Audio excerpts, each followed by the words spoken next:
Okay, I'm here at Vegan Drinks with Jasmin Singer. Jasmin, you want to tell me a little about yourself? Sure. I am the outreach coordinator for Farm Sanctuary. That's the nation's leading farmed animal protection organization. So we rescue and rehabilitate farm animals who would otherwise be sent to slaughter. We also advocate for them on a national level. I work in the campaigns department, so I do lots of the national campaigns. We have many, many different ways of getting involved on a grassroots level, which is what I do here in the city. So I do monthly activist meetings, I schedule tablings, leafletings, demos, establishment outreach, you name it. And one thing I particularly love is to work with people to get them involved in a creative way in terms of advocating for the animals. That's awesome. Sort of a little bit like this, right? Yeah, kind of like this, sort of like this. Like if someone came to me and was like, I really like to do film projects, I'd be like, awesome, you should do film projects that have something to do with the animals and advocating on their behalf, like using your talent and your skills for a bigger, better purpose. That's awesome. So Jasmin, a little bit more about you and how you came to do all of these great things for the animals. Well, when I went to college, I went for theater, and my first job out of school was with an HIV awareness theater company. So I did a lot of activism for safer sex practices, AIDS awareness stuff, things like that. And I met this woman who was a vegan, and I was like, a vegan? That's like really extreme, and that's what people think.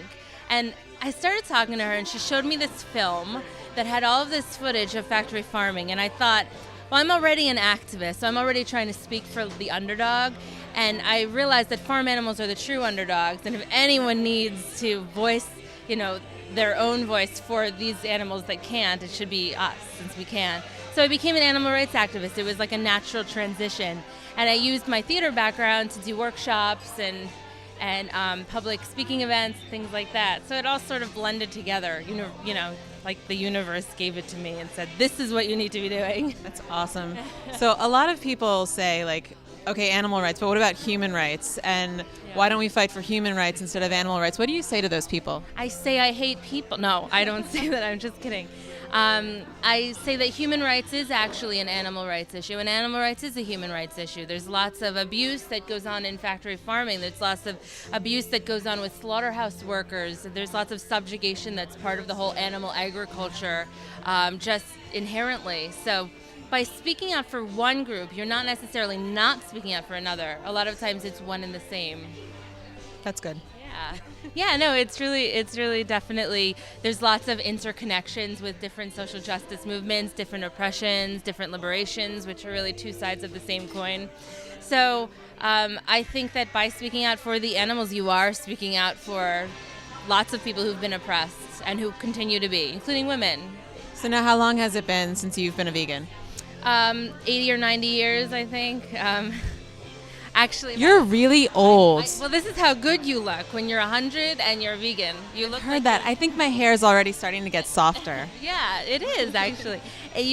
I've been a vegan for about 6 or 7 years now. Vegetarian for about 12. So, I mean, it was sort of like the natural progression. I used to not eat flesh like a lot of people. I was vegetarian because it was kind of icky or gross to think about eating in animal flesh. But I used to actually... It is icky, though, right? It totally is icky. But I think that dairy is actually ickier. Do you think so? Well, so let's go... I don't know. This is kind of gross, but let's talk about why dairy is ickier. Dairy is ickier because, first of all, this is like the ultimate ick factor. There's a legal amount of pus and blood allowed in your milk. I mean, come on. Like, there is a legal amount of pus and blood allowed in your milk. Well, that's the first thing. The second thing is that it's just egregiously cruel. The veal, I mean, how many people do you know who won't eat veal but eat all of other animals, right? But the veal industry is directly connected to the dairy industry.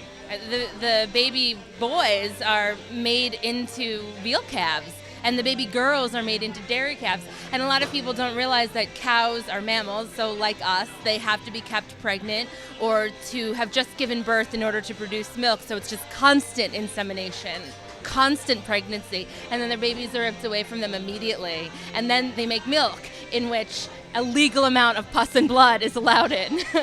Let's repeat that one more time. A legal amount of pus and blood. is allowed in milk. Yum! So I'm glad that I became a vegan then. Yeah, I'm really proud of you. Am I allowed to say that you're my cousin, or is that not allowed? Well, she just Is that like nepotism at its finest? And we're having a vegan Thanksgiving this year. That's right, It's our second annual, actually. And like our whole family has gone vegan, pretty much. It's Actually, yes, they have. It's pretty awesome. People should just join our family if they want to go vegan. I was just talking to my sister last night, and she said, Jordana, Mom threw an entire turkey out of the freezer. Do you know what's up? And I said, I know what's up. I'm very proud of you. You're doing a great job advocating for the animals. So you're so passionate about this. You got a tattoo. I'm badass. And I want to show this off. Okay. So do you want to talk about your tattoo? So this side of the tattoo here, it's not totally done, but it was done by Brad Stevens at Daredevil Tattoo on Ludlow Street. And he's all vegan. They use vegan ink. And this is my chicken who just escaped this cage, this big bad cage, and she's free now. And so that's this part of it. These are roses. That's for my pit bull, whose name is Rose. They're almost as beautiful as my pit bull Rose. And so that's my tattoo. It's almost finished. I kind of love it. Every now and then I have like commitment phobia, but I'm like, oh my God, all right, there's either this or amputation. So I'm going to stick with it. I really like it. Do you like it? Yeah, I like it. It's great. And it's awesome that it's meaningful to you. It's totally meaningful to me. So I'd like to, in light of, especially in the light of Prop 2, which was just passed in California, which banned 3 of the most egregiously cruel confinement systems for farm animals, one of which being battery cages for chickens. It's kind of timely that I got this now. I'd like to be the face of Prop 2, or at least the arm. That's awesome. Cool. Well, I think that's about it for our interview, and thanks so much for coming on. Thank you.